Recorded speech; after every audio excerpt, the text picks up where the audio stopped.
Bonjour à tous et bienvenue sur ma chaîne YouTube. Aujourd'hui nous allons parler d'une recette sucrée à base de feuilles de pandan et qui s'appelle le kaya. Le kaya en fait est une sorte de pâte à tartiner que l'on retrouve notamment en Malaisie et à Singapour et c'est vraiment délicieux. Et pour la recette c'est tout de suite.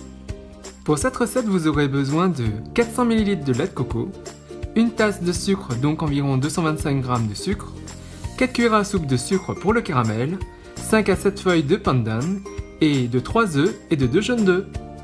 Alors, concernant les feuilles de pandan, ça se présente comme ça, et c'est vendu par bottes dans les épiceries et supermarchés asiatiques. Et je les ai lavées au préalable. Pour notre préparation, pour que ça rentre dans le saladier, on va juste faire un œuf, comme ceci. Voilà. Et on va couper la base.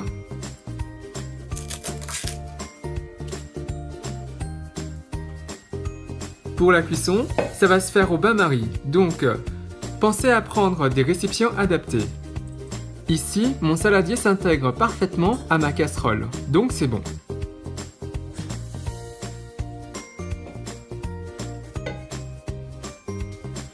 On casse maintenant les œufs dans le saladier.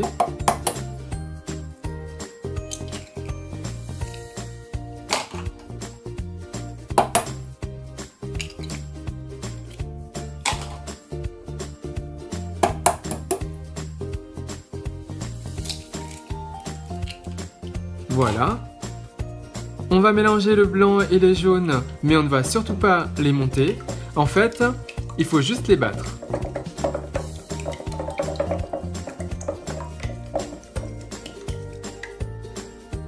Voilà. Je rajoute maintenant mes 2 jaunes d'œufs.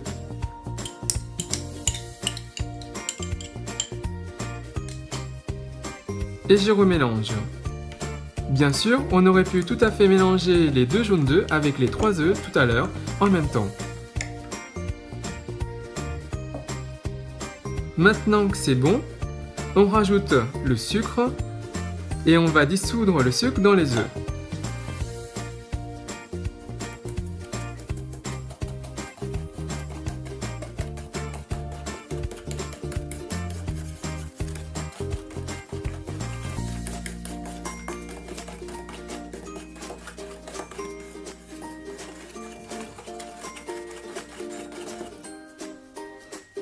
On ajoute maintenant le lait de coco jusqu'à la dernière goutte. Voilà. Et on mélange bien de façon à ce que ce soit bien homogène. Et avec tout ce liquide, on va pouvoir bien dissoudre tout le sucre.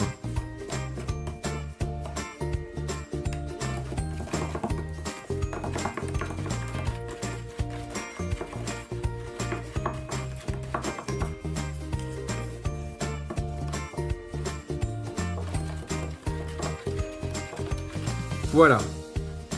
On ajoute maintenant les feuilles de pandan. Et vous voyez l'intérêt de les nouer pour les mettre dans le saladier. Et vous voyez pourquoi il est important de les nettoyer avant. On va passer maintenant à la cuisson. Donc, prenez votre casserole et faites chauffer de l'eau. Quand l'eau frémit, posez votre saladier et on va faire notre cuisson au bain-marie. Et on va commencer à remuer. Attention, il faut que l'eau frémit, mais il ne faut pas que ça boue. Alors maintenant, vous pouvez soit mélanger continuellement, soit mélanger et laisser reposer le mélange pendant 10 minutes, revenir mélanger et faire ceci toutes les 10 minutes. En fait, ça va vous prendre 1 heure voire 1h30 au total.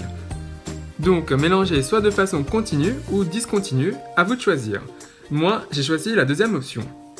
Donc je laisse cuire au bain-marie et je reviens mélanger toutes les 10 minutes.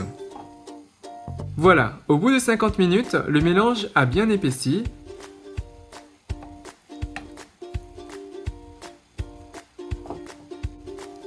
On peut enlever les feuilles de pandan.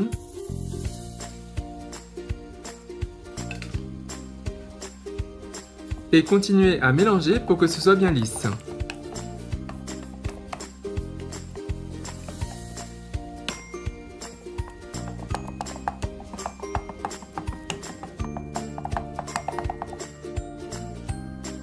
Si vous trouvez votre mélange trop consistant, vous pouvez tout à fait prendre un fouet et travailler votre préparation jusqu'à ce que ce soit bien lisse.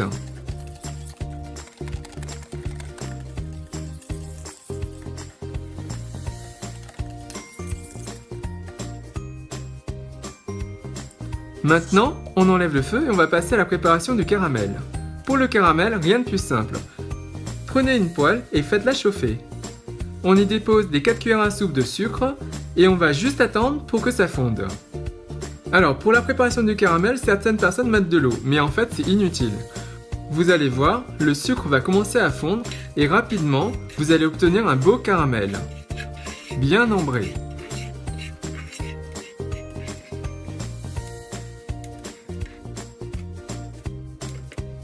Et voilà le travail. On incorpore maintenant le caramel à notre préparation.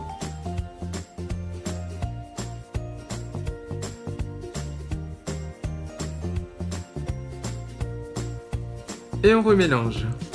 Si votre caramel durcit comme ici, ce n'est pas grave. Plus vous allez mélanger, plus il va fondre et se dissoudre.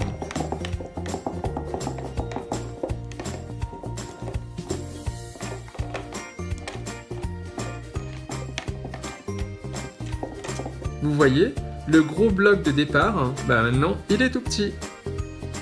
On continue à mélanger. Et voilà! Et bien sûr, si vous avez besoin de passer un coup de fouet pour le rendre plus lisse, n'hésitez pas! Avec cette préparation, vous allez pouvoir obtenir 400 ml de kaya et ça se conserve une semaine maximum au réfrigérateur. Et maintenant, le test. Le kaya se déguste merveilleusement avec du pain de mie. Certaines personnes mettent du beurre, mais moi j'en mets pas. À la place, je préfère mettre une bonne couche de kaya.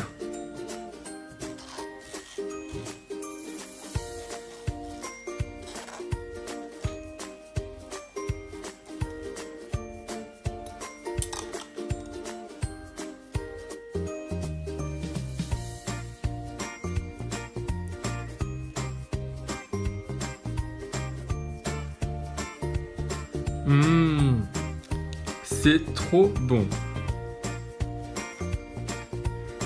Et il me reste plus qu'à vous souhaiter une bonne dégustation. Donc voilà, j'espère que cette recette vous a plu, j'espère que vous aurez l'occasion d'en préparer parce que c'est vraiment délicieux. Alors au niveau de la recette, si vous n'avez pas la possibilité d'utiliser des feuilles de pandan directement et que vous avez de l'extrait de pandan, vous pouvez tout à fait donc le substituer et mettre de l'extrait de pandan. Et sinon, si vous avez des feuilles de pandan, je vous montrerai dans la prochaine vidéo comment faire de l'extrait de pandan et c'est vraiment très simple. Donc concernant le kaya, cette pâte à tartiner se déguste délicieusement avec des toasts, donc soit beurrés, soit nature, voilà. Et sinon, si vous avez apprécié la recette, n'hésitez pas à faire un big thumbs up, à liker la vidéo, à la partager autour de vous, à vous abonner à ma chaîne YouTube si vous ne l'avez pas déjà fait. Et moi je vous dis à très bientôt. Bye!